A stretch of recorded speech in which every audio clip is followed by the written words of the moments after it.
Yeah man, that's a real life story.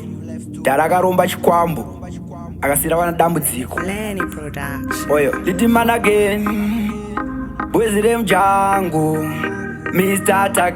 Blennie production. Vana vaida ramangwana rakajeka, penyu wavo wakasheka, makaita matambudziko ekutenga, vana makavatuka. Ndiyo nhaka here nai baba yamakavasira ivo vana, nguma itsvaga kurarama asi makatakudza dzinza kurema. Ndiyo nhaka here nai baba yamakavasira ivo vana, nguma itsvaga kurarama asi makatakudza dzinza kurema. Kuti vawane mabasa vana, vanasikana varorwe varume havana, namodze madzinza dzakaita kuvasona, kwagara pauro kunge chonsina. Vana vanongochema kumusoro, makavatakudza mutoro, vanongopushwa sebhasikoro, hanzi panyika hapana zororo. Ndiyo nhaka here nai baba yamakavasira ivo vana, nguma itsvaga kurarama asi makatakudza dzinza kurema. Ndiyo nhaka here nai baba yamakavasira ivo vana,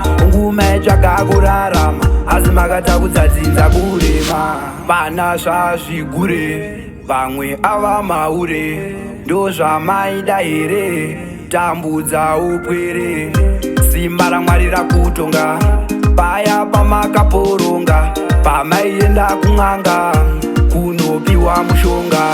Ndiyo nhaka here nai baba yamakavasira ivo vana, nguma itsvaga kurarama asi makatakudza dzinza kurema. Ndiyo nhaka here nai baba yamakavasira ivo vana, nguma itsvaga kurarama asi makatakudza dzinza kurema. Kuti vawane mabasa hapana, vanasikana varorwe varume havana, namodze madzinza dzakaita kuvasona, kwagara pauro kunge chonsina. Vana vanongochema kumusoro, makavatakudza mutoro, vanongopushwa sebhasikoro, hanzi panyika hapana zororo. Ndiyo nhaka here nai baba yamakavasira ivo vana, nguma itsvaga kurarama asi makatakudza dzinza kurema. Ndiyo nhaka here nai baba yamakavasira ivo vana, nguma itsvaga kurarama asi makatakudza dzinza kurema. Vana zvazvigure vamwe ava maure, ndo zvamaida here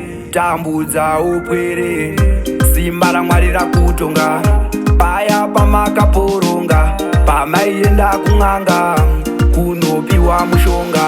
Ndiyo nhaka here nai baba yamakavasira ivo vana, nguma itsvaga kurarama asi makatakudza dzinza kurema. Ndiyo nhaka here nai baba yamakavasira ivo vana, nguma itsvaga kurarama asi makatakudza dzinza kurema.